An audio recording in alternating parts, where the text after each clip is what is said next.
Live from WRAL News Headquarters in Raleigh, your number one source for local news. WRAL News, coverage you can count on.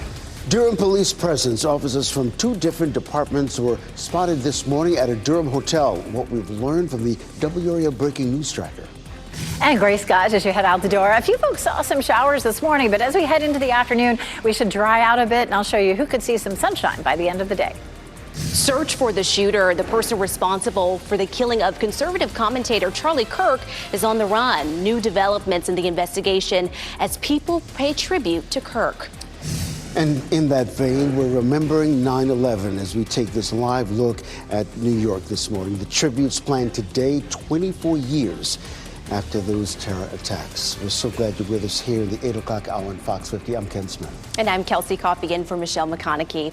We have meteorologist Elizabeth Gardner standing by in the WRAL Severe Weather Center. Elizabeth, good morning. Good morning. It's a gray day out there again, like we saw yesterday. Right now, we're looking at some showers, mainly east of I-95. A little bit of that in Wilson County as well as Wayne County, down here in Johnston County and Sampson County. It's very light and patchy. We did have a wave roll through Wake County a little bit earlier this morning, and so you might run into some damp streets out there, some wet streets. But for the most part, this isn't something that's going to have a big impact on your morning commute. Potentially, we'll start to see some sunshine peeking out later this afternoon, but we are solidly looking at gray skies right now. Here's a live look at Durham. We really didn't see much rain this morning in Durham, so it looks like the sidewalks and the streets here by American Tobacco are pretty dry. 65 is our temperature in the Triangle, and our dew points are in the mid-60s. Temperatures should climb into the mid-70s by lunchtime, and if you do happen to see some sunshine this afternoon, temperatures could climb into the low 80s. We'll talk about when we're going to get rid of this gray pattern coming up.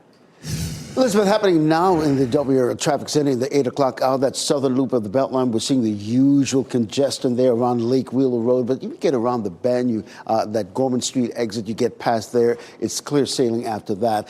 In terms of that southern loop of the Beltline, you're looking at a 9-minute delay. So if you depending on where you're coming from and where you're going, you might want to take the northern loop of the Beltline since you're looking at a 9-minute delay on that southern loop as well. In terms of other routes coming into the Raleigh area, you're seeing a 12-minute delay if you're coming in from Wake Forest on US 1 Capitol Boulevard, if you will. A 9-minute delay around the Smithfield Road area on I-87 South. If you're in a rush, you might want to take that Smithfield Road exit, get over to Pool Road, work your way back to the Beltline as well. Things are getting jammed up a bit as well. And this US 1 North coming in from Apex, you're looking at a 9-minute delay. Similarly, in Durham, the I-885 is a real troubled spot there in Durham. If you're going into Durham this morning, you're looking at a 9-minute delay. If you're using I-885 to get to I-40, you're looking at an 11-minute delay, so keep that in mind. You're getting ready to head out the door. Tune us in on the radio. We'll keep you updated all morning long. 101.5 HD3. Breaking news, we're working to learn more about a police presence outside a Durham hotel this morning. The WRAL Breaking News Tracker saw officers from Durham and Mebane outside the Red Roof Inn on North Point Drive. A minivan was towed from the scene in the last half hour. We're working to get an update from police. This morning, new reaction to the death of conservative activist Charlie Kirk. At the Free Expression Tunnel on NC State's campus, you can see R.I.P. Charlie and other messages in his honor. WRAL's Ali Kaglabar is on NC State's campus this morning. And Ali, the school's chapter of Turning Point USA, plans to hold a vigil on campus tonight. Kelsey, that vigil is at 7:30, but the tragedy already having an impact here on students at NC State, and it's right behind me and the Free Expression Tunnel. Here's a look at some of those messages. It says R.I.P. Charlie and for Charlie. These were spray painted on the ground and walls. Now, we spoke with university students in the Triangle about their reactions. Listen to this, a UNC student who debated Kirk on UNC's campus last year, his response to such a tragic thing happening to someone speaking out on their political beliefs. After I walked out of the library, I think I'm very outspoken about my political beliefs. I honestly didn't feel safe. And now we can see students passing through Free Expression Tunnel, seeing those messages of memorializing Charlie Kirk's death. that Turning Point USA NC State chapter. That vigil is tonight at 7:30 at the governance conference room as well. Reporting live at NC State, Ali Calabar, WRAL News. Allie, thank you. Mourners gathered last night at the Utah State Capitol in Salt Lake City. Many of them carried American flags and sang the national anthem. There were also large vigils in several other states, including Arizona and California. And in New York, the Yankees held a moment of silence before last night's game. Also, Kelsey, right now, police in Utah are searching for the person who shot and killed Kirk. Well, investigators said 2 people were taken into custody after the shooting, but they were later released. Kirk was shot while speaking to a large crowd at Utah Valley University. Witnesses say they heard a single shot followed by panic and a quick evacuation. Utah's governor is calling the shooting a political assassination. Kirk was one of the founding members of the organization Turning Point USA. He was well-known a supporter of President Trump as well. And speaking of the president, he is calling this a dark moment for America. He has ordered flags to be flown at half-staff until Sunday. In a video message released from the Oval Office, Mr. Trump blamed what he calls the radical left for the shooting. Fellow Americans, I am filled with grief and anger at the heinous assassination of Charlie Kirk on a college campus in Utah. Charlie inspired millions, and tonight all who knew him and loved him are united in shock and horror. It is the challenging thing. The president connected Kirk's death to other high-profile instances of political violence. Authorities have not determined a motive. Well, coming up in about 10 minutes, the shouting match sparked on Capitol Hill as lawmakers called for a moment of silence to honor Kirk. Today marks 24 years since the deadly terror attack on American soil. You're looking at a live look now at the Pentagon, where a service is about to get underway. On September 11, 2001, terrorists hijacked 4 commercial flights. They crashed into the Twin Towers in New York and the Pentagon in Washington, D.C. And this is video from Arlington earlier this morning as the flag unfurled at the Pentagon at sunrise. And the 4th plane crashed into a field in Pennsylvania. Today, memorial services will remember the nearly 3,000 people killed. In Raleigh, people will gather at Carter Finley Stadium for a memorial stair climb to remember those who were killed on 9/11. That's where we find WRAL's Sean Gallagher. Sean, people will be walking the same number of steps that were inside the Twin Towers. It's really a heavy memorial to the folks who lost their lives that day. And you can see here behind me, they're all gathering now as opening remarks are taking place, all of them sharing in the somber of why they're here today. Why they're here today is to honor everyone that died. It looks like there's an issue with Sean's mic there, so we'll be sure to keep you updated on that memorial that is going on today. So it's one of several tributes in our area today. The UNC Chapel Hill ROTC is doing a stair climb as well. They will climb 2,071 steps at Keenan Memorial Stadium, symbolizing the 110 floors those heroes ascended at the World Trade Center 24 years ago today.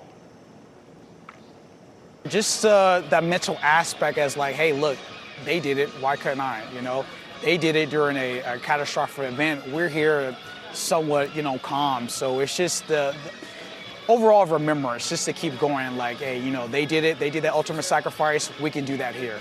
So we'll be sure to keep you updated on those events as they continue. And also keep in mind there are many 9/11 ceremonies happening in our area today, including at Fort Bragg. This service started around 8:30 this morning on Main Post Parade Field, and a wreath was laid at the Eternal Flame. That's a monument built to honor the people killed on 9/11. We'll live stream this ceremony on WRAL.com. And in Clayton, the fire department will be hosting its own remembrance event. Local first responders will read out first-hand accounts from 9/11 as a part of that ceremony. It starts in the next hour at the Clayton Fire Department on West Horn Street. A full list of 9/11 ceremonies happening today in our area can be found at WRAL.com. And in New York, will have a 9/11 memorial ceremony there this morning as well. The first moment of silence will be at 8:46. That's the time that the American Airlines Flight 11 hit the North Tower. We'll carry that service live on WRAL and WRAL.com. The other big news we're following this morning, 2 high school students in Colorado are in the hospital after a shooting. This happened at Evergreen High School, about 28 miles from Denver. Police say the shooter turned the gun on himself, and after shooting 2 other students, the shooter later died at the hospital. Police confirmed that person was also a student. Authorities say the shooting happened on school grounds outside one of the buildings. This is the 47th shooting at a school in the U.S. so far this year.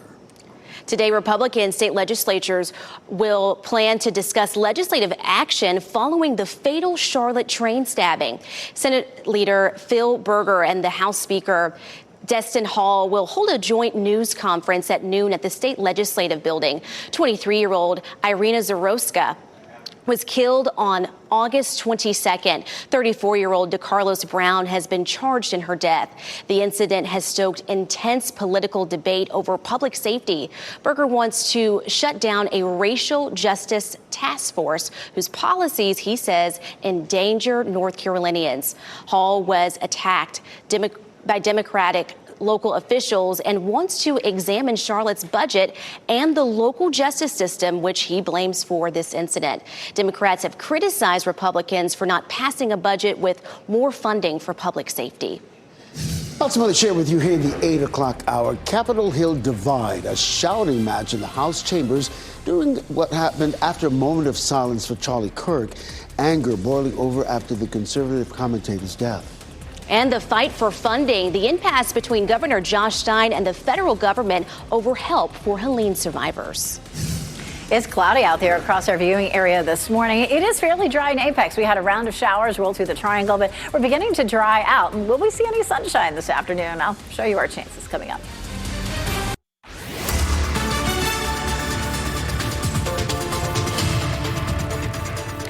8:14, not much rain left. There were some showers that rolled through Wake County earlier this morning. The streets are really drying out nicely. Still a little bit of patchy rain in our southern counties east of I-95. So Wilson County down around Goldsboro to here, just the eastern part of Johnston County and the northern part of Sampson County, seeing some just light showers out there. We're going to continue to see this tapering off, but it doesn't really go down to zero. We could still see an isolated shower or a little bit of drizzle at any time during the day, but we may end up breaking out of the clouds in our western counties a little later on.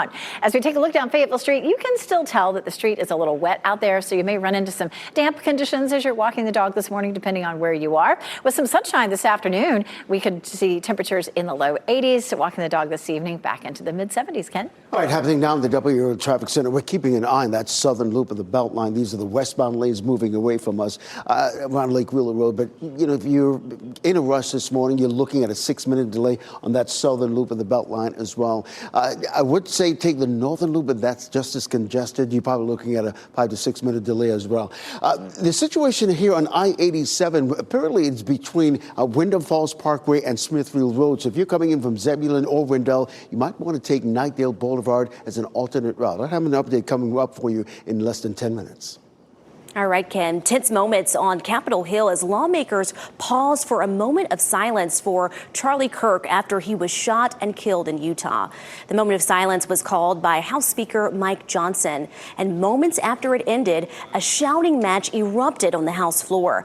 According to sources, Republican Congresswoman Anna Paulina Luna accused Democrats of causing the shooting with inflammatory rhetoric. Democrats then shouted back, calling for action on gun violence after a school shooting yesterday in Colorado. We asked for a moment of prayer for Charlie Kirk, and then the Democrats decided at that point in time to try to shout that down. First and foremost, Charlie Kirk is now pronounced deceased. He was murdered. I don't know anything about the suspect yet. I think everyone's waiting to hear that, but that type of rhetoric is the exact type of rhetoric that got him killed.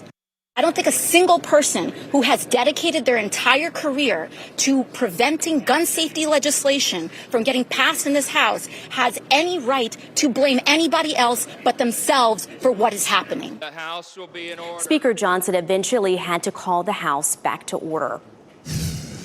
And here in the WRAL Live Center, Kelsey, I'm keeping my eye on this situation that has unfolded at Middle Tennessee State University. Their president says that an employee there was fired. They say that employee offered inappropriate and callous comments on social media concerning the horrific and tragic murder of Charlie Kirk. They say that this was a person who worked with students directly. They were trusted, but it was inconsistent with the university's values, and they have determined that is why that person has been fired. And the president also there said that we extend our deepest sympathies to the Kirk family. We're still monitoring to see other cases like this because not that long ago, we saw there was an announcement on MSNBC as well regarding someone who had said comments that later was walked back. Durham police are searching for the person who shot and killed an 18-year-old. The shooting happened yesterday afternoon at Marbella Grove Court. When police arrived, they found the young man with several gunshot wounds. Officers say this is believed to be an isolated incident. And Ken, less than 3 miles from that crime scene, and Durham police are investigating another death. Police were called to an apartment complex on Laurel Springs Drive for a barricaded person. They found a woman dead in the apartment. A man is now in custody after a brief standoff. More in North Carolina, teachers and principals will be trained in recognizing and responding to signs of mental distress in young people. The UNC system announcing it will train up to 420 future teachers and principals in youth mental health first aid. That's a national program. Trainees learn to spot warning signs, communicate their concerns, and help someone get help. Susie Baker is with the UNC system, and she says, similar to how we typically think of first aid, but without the bandages. You know, say somebody comes to you and tells you that they've got a terrible toothache. Are you going to get in there with your drill and your, filling material and fix it yourself? No, you're not. You're going to say, oh my gosh, well, how long has that been going on for? The UNC system is concerned about rising anxiety and depression among young people and their declining social connections. Only on WRAL, Governor Josh Stein says you should not have to fight for your own government to get money from FEMA. FEMA is releasing $12 million in reimbursement for Hurricane Helene victims. Yesterday, Homeland Security Secretary Kristi Noem said this is a part of a $322 million FEMA commitment to rebuilding after the hurricane. This happened after Senator Ted Budd held up a vote for President Trump's pick for a Homeland Security position. He did that in protest to secure the $12 million from FEMA, and it worked. Governor Stein told WRAL's documentary investigative reporter Kristen Severance FEMA released that money because of Budd's action. Should it take that, though? No, it shouldn't. You shouldn't have to fight your own government to do right by the people of Western North Carolina. But if that's what it takes, that's what we will do.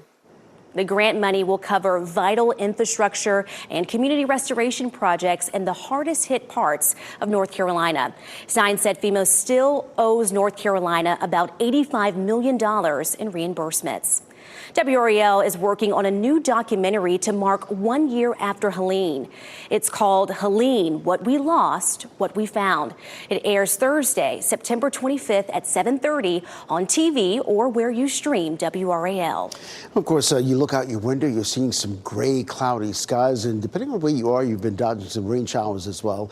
Let's get over to meteorologist Elizabeth Gardner at the WRAL Severe Weather Center, tracking it all for us. Elizabeth. So we're continuing to see this cold front sitting offshore. It's been stalled there for the last couple of days. Gradually, it's going to continue to move eastward and eventually fizzle out. High pressure will build in, and that high pressure system will help to dry out this very moist air mass that's with us right now. So front stays along the coast. We had some patchy rain early this morning. That low will move away. We'll start to see some gradual clearing. We may not see a whole lot of sunshine until we get into the day tomorrow. Right now, most of the rain is east of I-95 from Wilson County all the way down toward Clinton. We'll zoom in a little more closely. Wilson, you're about to see a little sprinkle there. Just west of Goldsboro, the southern part of Johnston County, and then the northern part of Sampson County seeing some rain. It's still a little damp here in downtown Raleigh. That same wave of rain moved through Wake County. When I came in this morning, I had the umbrella, but you certainly don't need it now. Now, we may see some isolated showers pop up at any point during the day, so we're going to leave it at a 20% chance.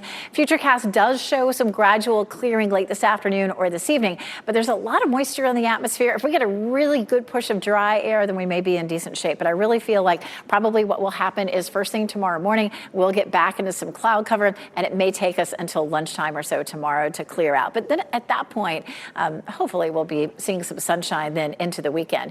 So we're going to see, again, our low pressure system moving away from us. We'll see high pressure building in, and that should keep things a bit drier for us as we get into the weekend. And so we'll be looking forward to that for sure. It's not like we're going to see a whole lot of rain. You can see just a couple of green spots showing up there. Forecast rainfall totals for the next 2 days are fairly low. But here's something that we're going to watch carefully. The models just started to pick up on a low developing offshore for early next week, and that could bring us a better chance for some rain. So we'll keep our eye on it. High temperatures are mostly in the 80s, pretty close to normal for the next 7 days. It just may be a little cool through this afternoon, Ken. All right, Elizabeth, we're keeping an eye on that southern loop of the Beltline. We're talking, these are the westbound lanes moving away from us. But once you get past Gorman Street, you're looking at clear sailing. But you're looking at a 6-minute delay. It was 9 minutes, so it is getting better there in that southern loop of the Beltline. And what takes the northern loop, depending on where you are, but that's still just as congested as well. You're looking at a 10-minute delay if you're coming in from Wake Forest and an 8-minute delay if you're coming in from Nidale this morning. Suspect in court, the person accused of killing a former Wake County principal, is being held without bond. How that educator is being remembered. Contractor complaint. A couple battling life-threatening illnesses tells 5 on Your Side a contractor took their money and never finished the project. How you As you get into your car, tune to WRAL News Plus on your radio. In Raleigh on 99.3 FM. In Durham, 96.5 FM. And everywhere on 101.5 HD3. Your time now is 8:26. I'm Kelsey Coffey. Here's meteorologist Elizabeth Gardner. It's a cloudy start out there for us this morning. We do have a few light showers, mainly east of I-95, all the way from Wilson County through Goldsboro down toward Clinton. You may run into a sprinkle or two. I'm not likely to see a whole lot of that in the triangle right now, but again, south of Smithfield, south of Dunn, north of Clinton, maybe a little wet. Could be an isolated shower at any point today, but it's only a 20% chance. You might run into some damp streets still here in downtown Raleigh. If you're headed out the door for a morning workout, it's fairly dry across the area. We may see a little sun late in the day with temperatures in the low 80s. Ken? Elizabeth, that southern loop of the Beltline still a problem this morning. It's the usual congestion that we're seeing. But if you're heading into the westbound lanes, you're looking at a 6-minute delay. So really nothing that's going to make you late. But just keep in mind that's what you're running into. I would recommend the northern loop of the Beltline, but that's congested as well, starting around Capitol Boulevard and going toward Glenwood Avenue as well. We're working to learn more about a police presence outside a Durham hotel this morning. We know 2 people were arrested after a chase with authorities. The WRAL breaking news tracker saw officers outside the Red Roof Inn on North Point Drive. A minivan was towed from the scene. Today marks 24 years since the September 11th attacks. Local groups are using this day as a day of remembrance and honor, including a stair climb at NC State's Carter Finley Stadium. You can check out a full list of events on WRAL.com. Next on Fox 50, the manhunt for the shooter that killed political commentator Charlie Kirk.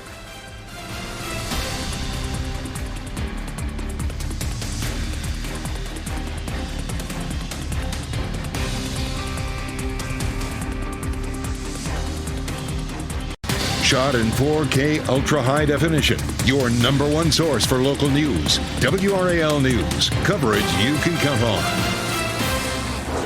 We're starting with gray skies this morning, following a low pressure system that's moving away, but I'll tell you why it may be a while before we actually see sun breaking out. Plus, search for Kirk's shooter. A manhunt is underway after political commentator Charlie Kirk was killed in Utah. The reactions from across the nation. And remembering 9/11, today marks 24 years since the terror attack on U.S. soil. How people in the Triangle plan to honor those who died on that fateful day. We're so glad you're with us here at 8:30. I'm Ken Smith. And I'm Kelsey Coffey in for Michelle McConaughey. Elizabeth, we had a little bit of rain to start our morning, but it looks pretty good right now. Yeah, we're looking fine out there for the most part. Just a little bit of isolated rain showing up east of I-95. We're seeing a little bit of that in Wilson County, parts of Johnston County, Wayne County, and Sampson County. So not much out there. It continues to slide southward, but we could see some of that redeveloping at any point today. It's only a 20% chance, so I wouldn't expect a whole lot of it. A little bit of drizzle, a lot of cloud cover cover out there. Later on this afternoon and evening, we may see a few breaks in the clouds, especially in our western counties, like Chapel Hill. We could see a bit of sunshine break out. It is dry in Chapel Hill. We've not seen any drizzle or rain here really this morning. Temperatures are in the mid-60s across the triangle. By lunchtime, we climb into the mid-70s, and in some places where we see some sunshine, we could end up with low 80s. I'll let you know when we'll finally see a nice, bright, clear day coming up in just a bit. Ken? 8:31, Elizabeth, happening now in the WRAL Traffic Center. So I've been following that situation on I-87. Things are really backed up, but here's why.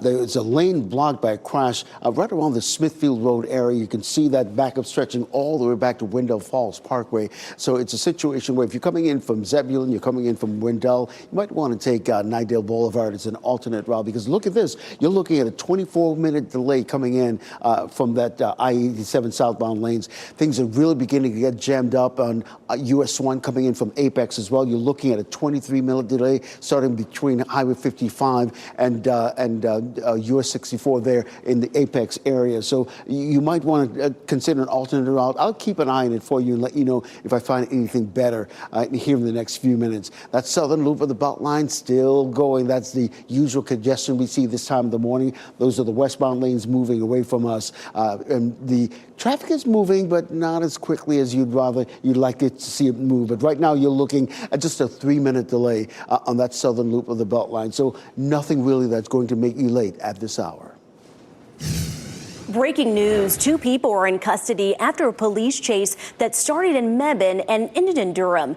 The WRAL breaking news tracker saw officers from both departments outside the Red Roof Inn on North Point Drive. Mebane police say the chase started just after 4 a.m. and they tried to stop a minivan. They say the people inside were suspects of a breaking and entering investigation. The driver did not stop. The ensuing chase went through Orange County into Durham. There's no word on the charges that those suspects are facing. This morning, the search is on for the person responsible for shooting and killing conservative activist Charlie Kirk. President Trump calling it a dark day for America.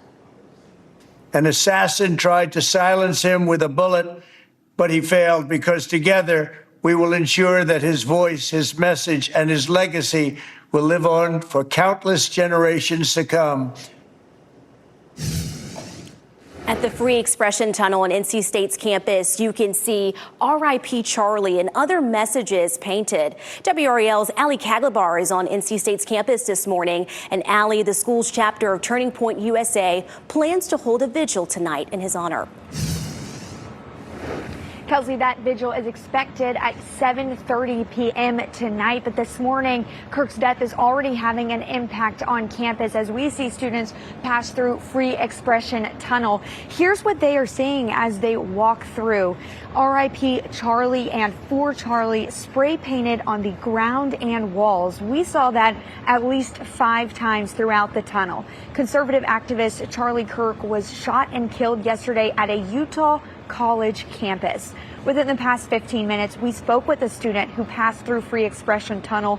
He saw those markings. Steven Scala says he appreciates those markings and the memorial in place and the impact it's having on his campus. It makes me feel good that people acknowledge the fact that he was somebody that people, kind of respected, looked up to in that aspect, to give him those regards. So I think it's something that people are noticing and people are acknowledging and waking up. Yeah, absolutely. Now, NC State's chapter of Turning Point USA, they are having a vigil tonight at 7:30 at the Governance Chamber at Tally, and we will continue to follow this story throughout the day.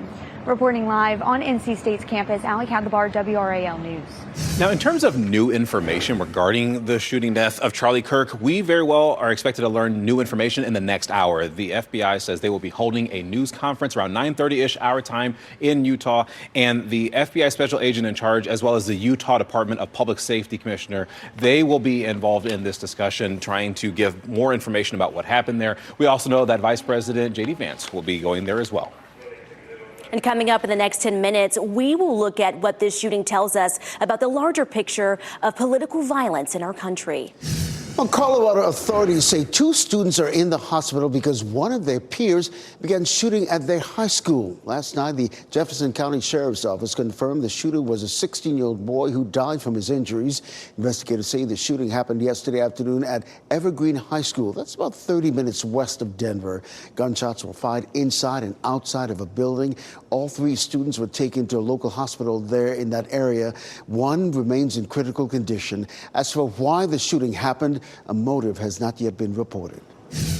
Today marks 24 years since the September 11th attacks. This is a live look now at Ground Zero, that memorial there for Ground Zero in New York City, where a remembrance ceremony is happening right now. Local groups are using this as a day of remembrance and honor. WRAL's Sean Gallagher is at Carter Finley Stadium. Sean, right now people are there doing a climb to honor those who were fallen. Yeah, you can probably see them all here behind me doing this tribute to the lives that were lost on September 11th, 24 years ago. And each step that they take is with meaning as they remember the lives that were lost on that day. All of this being put together by the NC State Army ROTC for the 3rd straight year now. It's a somber tribute to those first responders that paid the ultimate sacrifice and those folks who ran into danger trying to save lives. Nearly 350 firefighters and more than 70 officers died that day, and even more have died since from illnesses attributed to the exposure to toxic dust they inhaled on Ground Zero. And on the darkest day in our nation's history, it's something that all of these people are remembering. About 300 of them walking the steps here at Carter Finley Stadium. And you might see a lot of military attire here, but this tribute is about what 9/11 really represents, and that's unity. This isn't just solely like a military thing. This isn't solely a first responder thing. This is the community coming together, remembering what happened, tragic event, but we also want to honor our fallen as well as those people who took their time. They, sacrificed their lives to get together and let's help out the best we can because this was such a tragic event. Now, the goal here for everybody is to try to climb about 2,000 steps. That's supposed to represent the 110 stories that firefighters in New York City had to climb on that day. All of this to pay tribute to them now 24 years since those events on September 11th. At Carter Finley Stadium, Sean Gallagher, WRAL News. Just a beautiful way to pay tribute there. There are so many 9/11 ceremonies happening in our area today, including at Fort Bragg. The service is happening right now on the main post parade field. A wreath will be laid at the eternal flame there. You can see this is a live picture. That monument was built to honor the people killed on 9/11. We are live streaming that ceremony right now. If you want to watch that, just head over to WRAL.com. Of course, we have a full list of 9/11 events all across our area today. You can find all that information at WRAL.com or the WRAL News app. The state employee has died at an apparent drowning while working on the coast. Deputies say this happened at Turnagain Bay in Carteret County. They say Division of Marine Fisheries employee Mark Hamrick was gathering water samples with colleagues. The boat they were drifted away from one of his coworkers. Hamrick jumped in the water and tried to swim to shore to get help, but he was pulled under. Starting tonight, the Melbourne Road Bridge at I-440 in Raleigh will close for repair work. The closure will last from 10 o'clock tonight through 5 a.m. tomorrow. There will be a detour in place taking you around each side of that closure. Well, still come here at the 8:30 half hour. Political violence concerns the recent death of commentator Charlie Kirk has reignited the discussion about political violence. The recent polling that shows where North Carolinians and the rest of the country stand on this issue. Plus, contractor complaint. A couple battling life-threatening illnesses tells 5 on Your Side a contractor took their money and never finished their project. What happened to the couple and how to protect yourself when hiring a contractor. Heading to break, we want to give you a live look at Durham this morning. You're looking at gray skies and some showers all across the triangle and surrounding communities, actually affecting your morning commute somewhat. Meteorologist Elizabeth Gardner explains when we could see a break in the clouds.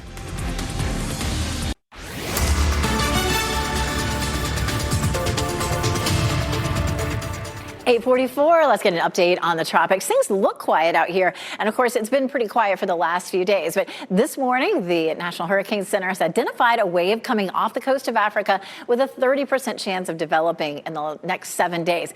The reason it's been quiet lately is because we have dust coming off the Saharan desert, and it tends to move right along that path of where storms tend to develop this time of year. And that dry air really keeps those storms from developing. So things have been pretty quiet, but it looks like there's enough energy out there to see that develop. We are right in the middle of the peak of the hurricane season. As we get into October, we tend to see the chances of hurricanes beginning to go down, but we certainly have some powerful storms that have developed in October. Again, right now, just the one system with a 30% chance of developing.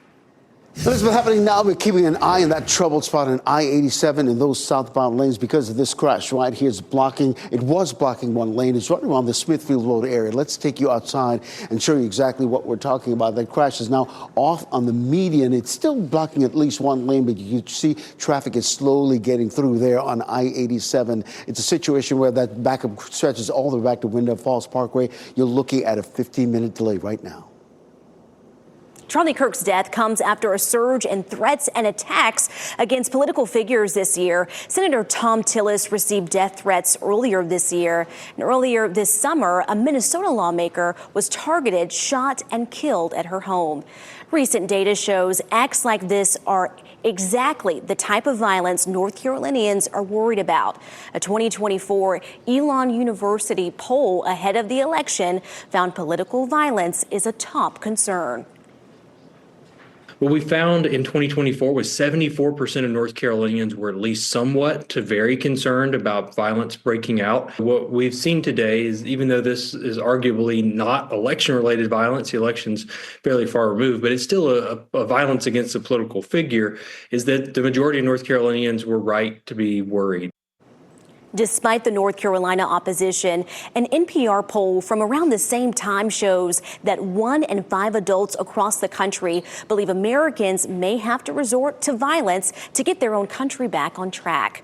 Professor Jason Husser says he hopes that political leaders will take this moment to reunite people in opposition to violence.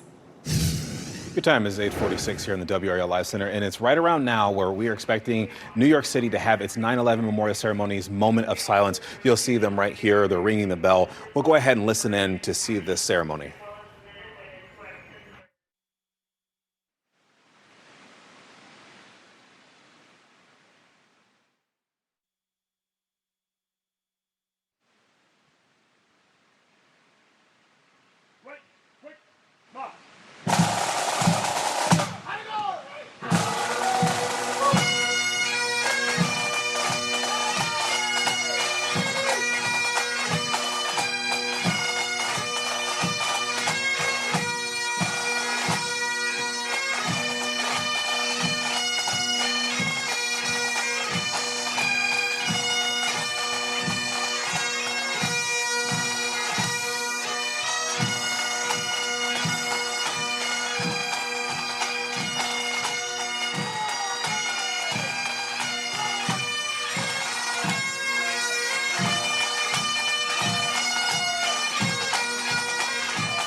And again, it's 8:46, 8:47 now. And the reason why they spoke or to use this specific time is because that was the moment that American Airlines Flight 11 hit the North Tower there. And we actually have this being broadcast on WRAL.com if you want to watch it. And it's also on WRAL.com where we have a list of other 9/11 events happening here locally.